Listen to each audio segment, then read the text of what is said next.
ನಮಸ್ಕಾರ. ಕನ್ನಡ ಒನ್ನಿಗೆ ಸ್ವಾಗತ. ನಾನು ಭಾಗ್ಯನಾರಾಯಣ ಬೊಗವರಪು.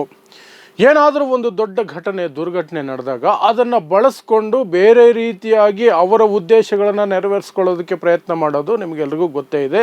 ಸುಹಾಸ್ ಶೆಟ್ಟಿ ಕೊಲೆಯ ಹಿನ್ನೆಲೆಯಲ್ಲಿ BJP ಸಂಘ ಪರಿವಾರ ಹೇಗೆ ಬಳಸ್ಕೊಳ್ತಾ ಇದೆಯೋ ಅದೇ ರೀತಿಯ ಮನಸ್ಥಿತಿಗಳು ಸಾಕಷ್ಟು ಜನ ಇರ್ತಾರೆ. ಆದರೆ ಅದು ಸಾಂಸ್ಕೃತಿಕ ಕ್ಷೇತ್ರದಲ್ಲೂ ಇರುತ್ತೆ ಅನ್ನೋದೇ ಆತಂಕಕಾರಿ ಬೆಳವಣಿಗೆ. ಯಾಕೆಂದರೆ ಅದೊಂದು ರೀತಿಯಾಗಿ ಸಾಂಸ್ಕೃತಿಕ ಉಗ್ರವಾದ ಆಗತ್ತೆ. ಅಂತಹ ಒಂದು ಕೃತ್ಯವನ್ನು ಗಾಯಕ ಸೋನು ನಿಗಮ್ ಮಾಡಿದ್ದಾನೆ. ಬೆಂಗಳೂರಿನಲ್ಲಿ ಒಂದೊಂದು ಕಾನ್ಸರ್ಟ್ ಇತ್ತು.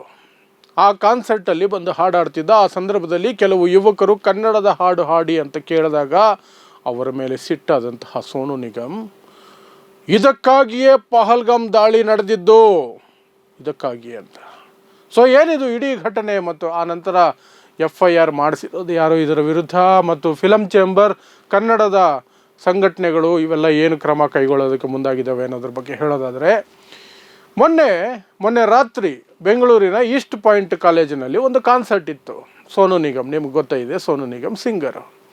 ಆತ ಮೂಲತಃ ಹಿಂದಿ ಭಾಷೆಯಲ್ಲಿ ಹಾಡ್ತಿದ್ದಂತಹ ವ್ಯಕ್ತಿ. ಹಿಂದಿಯಲ್ಲಿ ಮಾರ್ಕೆಟ್ ಡೌನ್ ಆಗಿದ್ದಾಗ ಕರ್ನಾಟಕ ಅವರಿಗೆ ರತ್ನಗಂಬಳಿ ಆಸಿ ಅವರಿಗೆ ಅವಕಾಶವನ್ನು ಮಾಡಿಕೊಡ್ತು.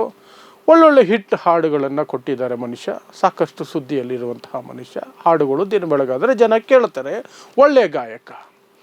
ಆ ಒಂದು ಪ್ರೀತಿಯಿಂದಲೇ ಸಾವಿರಾರು ಜನ ಆ ಕಾರ್ಯಕ್ರಮಕ್ಕೆ ಹೋಗಿದ್ದರು. ಈಸ್ಟ್ ಪಾಯಿಂಟ್ ಕಾಲೇಜ್ ಗ್ರೌಂಡಲ್ಲಿ ಏರ್ಪಡಿಸಿದ್ದಂತಹ ಆ ಒಂದು ಕಾನ್ಸರ್ಟಿಗೆ, ಕಚೇರಿಗೆ.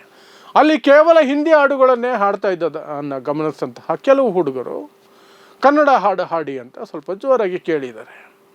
ಇಷ್ಟಕ್ಕೆ ಸೋನು ನಿಗಮ್ಗೆ ಸಿಕ್ಕಾಪಟ್ಟೆ ಸಿಟ್ಟು ಬಂದ್ಬಿಡ್ತು. ನನ್ನನ್ನೇ ದಬಾಯಿಸಿ ಕೇಳ್ತಿದ್ದೀರಾ ನೀವು, ನನ್ನನ್ನೇ ದಬಾಯಿಸಿ ಕೇಳ್ತಿದ್ದೀರಾ ಅಂತ ಪಿತ್ತ ನೆತ್ತಿಗೇರ್ತಂತೆ ಪುಣ್ಯಾತ್ಮನಿಗೆ.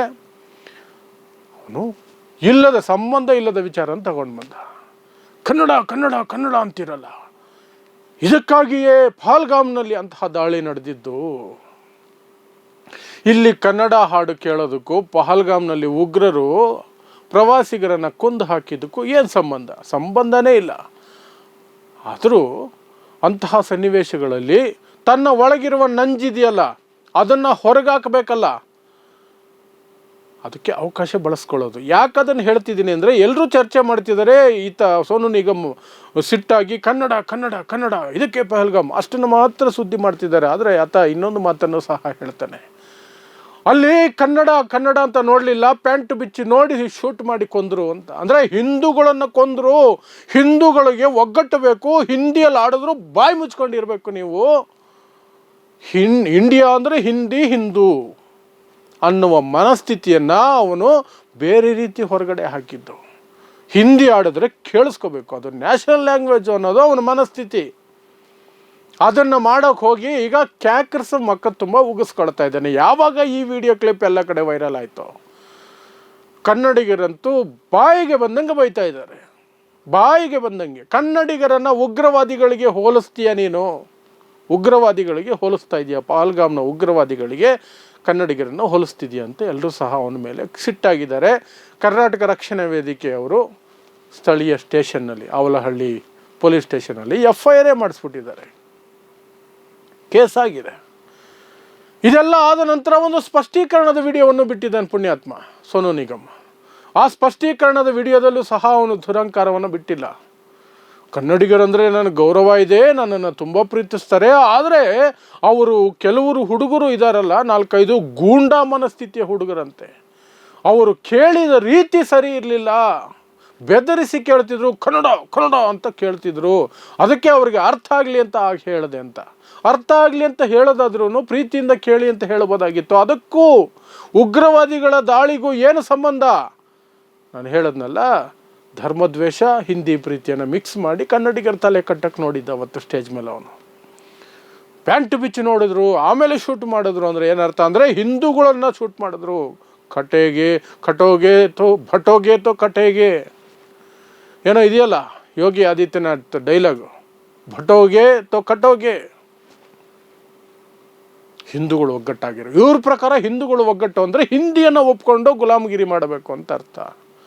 ಅದನ್ನು ತರೋದಕ್ಕೆ ಪಾಪ ಬೇರೆ ಏನೋ ಮಾಡೋಕ್ಕೆ ಹೋದ, ಈಗ ಸಿಗಾಕೊಂಡ. ಈಗ ಕರ್ನಾಟಕ ರಕ್ಷಣಾ ವೇದಿಕೆ ಅವರು ಕೇಸ್ ಹಾಕಿದ್ದಾರೆ, ಕನ್ನಡಿಗರು ರೊಚ್ಚಿಗೆದ್ದಿದ್ದಾರೆ, ಫಿಲಮ್ ಚೇಂಬರ್ ಅವರು ವಾರ್ನಿಂಗ್ ಕೊಟ್ಟಿದ್ದಾರೆ. ಯಾವ ಫಿಲಮಲ್ಲೂ ಕನ್ನಡದ ಸಿನಿಮಾದಲ್ಲಿ ಅವನ ಹಾಡನ್ನು ಹಾಕಬಾರ್ದು, ಅವನ ಕೈಲಿ ಹಾಡಿಸ್ಬಾರ್ದು, ಈ ನೆಲಕ್ಕೆ ಕಾಲಿಡೋದಕ್ಕೆ ಬಿಡಬಾರ್ದು ಅಂತ ಕರ್ನಾಟಕ ರಕ್ಷಣಾ ವೇದಿಕೆ ಹೇಳ್ತಾ ಇದೆ. ಬೇರೆ ಕನ್ನಡ ಪರ ಸಂಘಟನೆಗಳು ಹೇಳ್ತಾ ಇದ್ದಾವೆ, ಅವನು ಇನ್ಯಾವತ್ತಿಗೂ ಕರ್ನಾಟಕಕ್ಕೆ ಕಾಲಿಡಬಾರ್ದು. ಯಾವ ಕನ್ನಡ ಸಿನಿಮಾದಲ್ಲೂ ಅವನಿಗೆ ಹಾಡೋದಕ್ಕೆ ಅವಕಾಶ ಕೊಡಬಾರ್ದು. ಅವಕಾಶ ಕೊಟ್ಟರೆ ನಾವು ಆ ಸಿನಿಮಾದ ವಿರುದ್ಧ ಹೋರಾಡ್ತೀವಿ, ಆ ಸಿನಿಮಾ ಟೀಮ್ ವಿರುದ್ಧ ಹೋರಾಡ್ತೀವಿ ಅಂತ ಕನ್ನಡ ಪರ ಸಂಘಟನೆಗಳಿದ್ದಾವೆ, ಅವೆಲ್ಲವೂ ಎಚ್ಚರಿಕೆ ಕೊಡ್ತಾ ಇದೆ. ಆದರೂ ಸಹ ಅವನು ಬಾಯಲ್ಲಿ ಕ್ಷಮಾಪಣೆ ಅನ್ನುವಂತಹ ಮಾತು ಬಂದಿಲ್ಲ, ವಿಷಾದನೂ ಬಂದಿಲ್ಲ. ಗಂಚಲಿಯಲ್ಲೇ ಮಾತಾಡಿದ್ದಾನೆ. ಗೂಂಡಾ ರೀತಿ ಕೇಳ್ತಿದ್ರು, ಅದಕ್ಕೆ ಹಾಗೆ ಹೇಳಿದೆ ಅಂತ. ಸರಿ, ಗೂಂಡಾ ರೀತಿ ಕೇಳ್ತಿದ್ರು, ಹಾಗೆ ಹೇಳಿರ್ಬೋದು. ಆದರೆ ಪಹಲ್ಗಾಮ್ಗೂ ಕನ್ನಡಿಗರಿಗೂ, ಪಹಲ್ಗಾಮ್ ಉಗ್ರರಿಗೂ ಕನ್ನಡಿಗರಿಗೂ ಯಾಕೆ ತಳಗೆ ಹಾಕ್ತೀಯ ಅನ್ನೋದಕ್ಕೆ ಅವನು ಯಾವುದೇ ಕ್ಲಾರಿಫಿಕೇಷನ್ ಇಲ್ಲ. ಅಷ್ಟೇ, ಧರ್ಮದ್ವೇಷ ಬಿತ್ತೋದಕ್ಕೆ ಆ ವೇದಿಕೆ ಬಳಸ್ಕೊಳ್ಳೋಣ ಅಂತ ನೋಡ್ದ, ಅದು ಬ್ಯಾಕ್ ಫೈರ್ ಆಯಿತು. ಈಗ ಲಬೋ ಅನ್ಕೊಳ್ತಿರ್ತಾನೆ. ಬಟ್ ಅವನು ಕನ್ನಡದಿಂದ ಎಷ್ಟು ದುಡಿಬೋದೋ ಅಷ್ಟು ದುಡ್ಕೊಂಡಿದ್ದಾನೆ, ಸಿಕ್ಕಾಪಟ್ಟೆ ದುಡ್ದಿದ್ದಾನೆ. ಸೊ ಇದಿಷ್ಟು ಸೋನು ನಿಗಮ್ ಅನ್ನುವಂತಹ ಒಬ್ಬ ಗಾಯಕ ತನ್ನ ಧರ್ಮಾಂಧತೆಯನ್ನು, ಧರ್ಮದ್ವೇಷವನ್ನು ಸಂಗೀತ ಕಚೇರಿಯಲ್ಲಿ ಪ್ರದರ್ಶನ ಮಾಡೋಕ್ಕೆ ಹೋಗಿ ಅದು ಬ್ಯಾಕ್ ಫೈರ್ ಆಗಿ ಈಗ FIR ಆಗಿ ಉಗಿಸ್ಕೊಳ್ತಾ ಇರುವಂತಹ ಪ್ರಕರಣದ ಡೀಟೇಲ್ಸ್ ನೋಡ್ತಾ ಇರಿ. ಸಮಾಜಕ್ಕಾಗಿ ಕನ್ನಡ 1 ನ್ಯೂಸ್. ನಮಸ್ಕಾರ.